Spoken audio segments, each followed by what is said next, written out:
I'm going to share with you why and when I will pay for data versus pulling lists for free by sharing a side-by-side comparison of Propwire versus my favorite data provider, which is PropertyRadar, so that by the end of this video, you can make more money with real estate investing.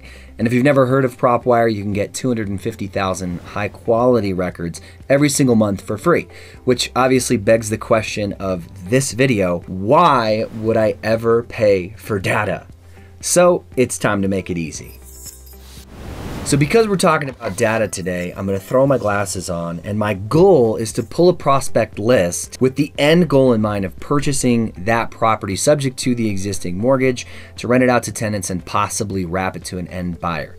Now, spoiler alert here, I'm going to download the list from Propwire for free instead of paying PropertyRadar, but the twist to the story is that I'd actually recommend the opposite in most cases, because if you were pulling a list, you might actually save more money by paying for the list, and I'll get to that later. But let's continue. So having the end goal in mind is absolutely critical, and it's really the first question that I ask myself to determine whether or not I should pay for the data or if I shouldn't. And that question is, how niche is the list that I want to pull? In this case, I have about 99% of what ostensibly are the exact same filters selected in both Propwire and PropertyRadar. In Propwire, I've arrived at this list by selecting first the city, Indianapolis, Indiana, and then low equity, as well as, according to the all property type selection, single family residential homes, condos, townhomes, and multifamily, that's residential 2 to 4 units. And additionally, I want properties where the title is vested in an individual rather than a trust, an LLC, or owned by a company. And you can see over here in PropertyRadar, I've done the same thing as well. That is Indianapolis, Indiana. The equity percentage here of low 19% I discovered by just going up to the results and searching by equity in this drop-down menu. And then you can search by equity in dollar amount, property value itself, or equity percentage. And because I want to have a really low equity list, I wanted to see, well, what does low equity filter here really mean inside of Propwire? And then I just collocated these by the most equity to the least. So 19% is at the top, and according to Propwire is low equity. So I've done the same thing as you saw over here, where I've put equity percent or lower of 19%. And then it's vested in an owner type, an individual, a couple, but somebody's own name. Now, I know that over here we can see that it says just individual. I can only guess that what that really means with Propwire is that it's not in an LLC, a trust, or a corporate owned name that title is vested. And the same search functions across both Propwire and PropertyRadar, the results are about the same. That's 18,183 inside of Propwire, and just a couple hundred more, 18,365 inside of PropertyRadar right here.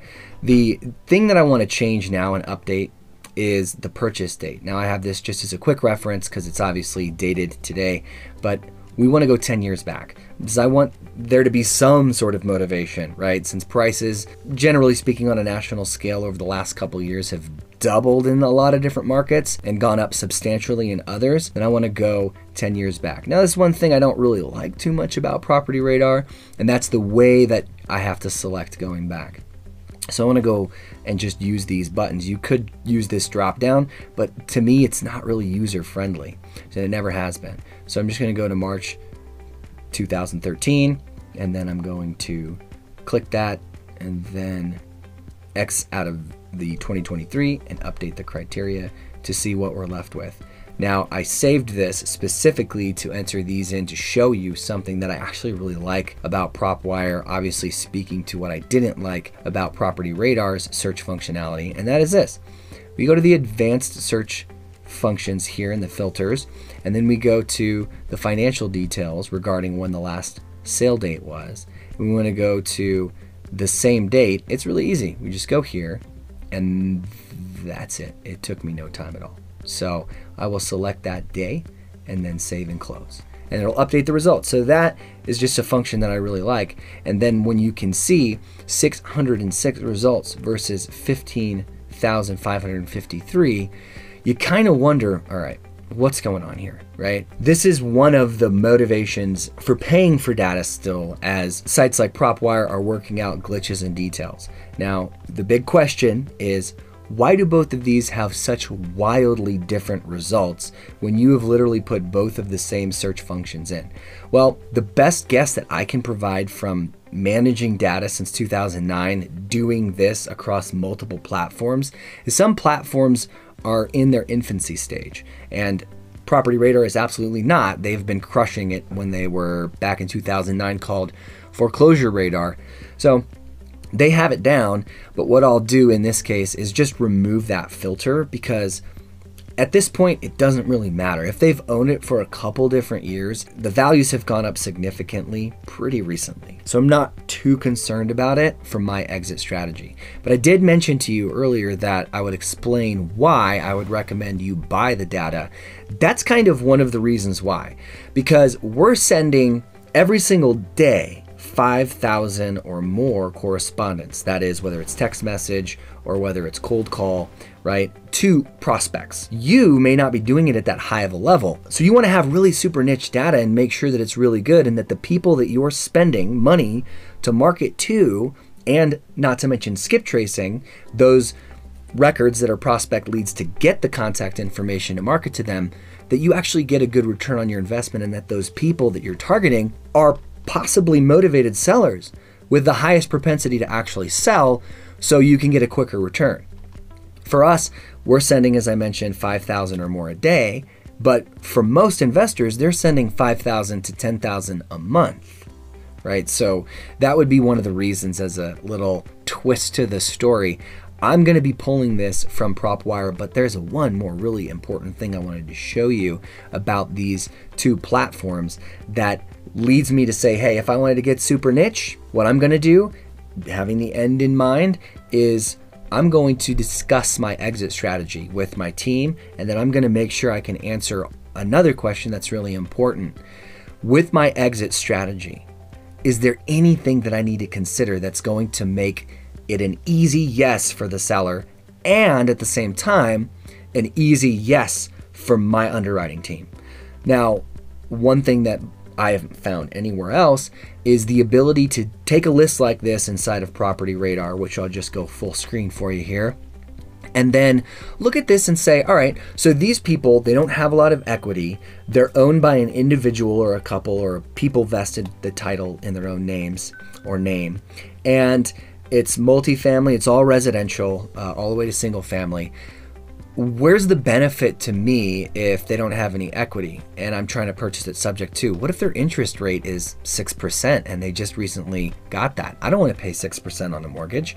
So it's incumbent upon me to look into PropertyRadar and say, well, that's super cool. I can look by loans and liens, and then I can go to other loan, that is any loan that is on this property, that would be a mortgage, and then search by the interest rate specifically. Then I can target everything with a 4% or less interest rate, which is really something that you cannot do inside of Propwire. So there's 13,000, it just weeded out 2,000 plus of prospects that I don't have to market to. Now understand, the reason why I said I'm gonna pull it from Propwire, but you should probably, or you should consider pulling it from PropertyRadar instead, is because, again, if you're doing 5,000 to 10,000 contacts to outreach to them every single month, 2,000 is a lot, but we're doing 5,000 a day. So I'm not really worried about that, because 2,000 of those people are gonna either say yes or no or not respond at all, and it's not really that big of a deal. So I'm gonna pull the list from